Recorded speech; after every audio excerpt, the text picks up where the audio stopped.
ভোলার তজুমুদ্দিন উপজেলার শম্ভুপুর দক্ষিণ খাসেরহাট বাজারে ভয়াবহ আগুনে ১৫টি দোকান পুড়ে গেছে। এতে প্রায় কয়েক কোটি টাকার ক্ষয়ক্ষতি হয়েছে বলে দাবি ক্ষতিগ্রস্তদের। শনিবার রাত 12:30টার দিকে একটি গার্মেন্টসের দোকানে শর্ট সার্কিট থেকে আগুনের সূত্রপাত হয়। এতে মুহূর্তের মধ্যেই আগুন চারপাশের দোকানগুলোতে ছড়িয়ে পড়লে ব্যবসায়ীরা দাগ চিৎকার দিয়ে আগুন নেভানোর চেষ্টা করেন।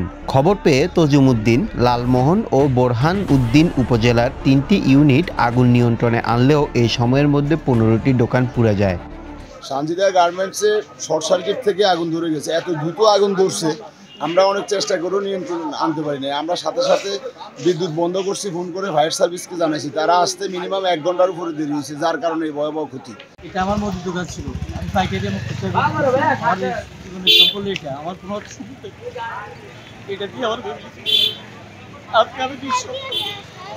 আমার ধরুন ক্যাশ হলো 5,57,000 ক্যাশ, 4 ভরি স্বর্ণ ছিল দোয়ানে, আর মালামাল সহকারে ধরুন 15-16 লাখ টাকা, সাইকেল মাইকেল সহকারে ব্যবহার হয়ে গেছে।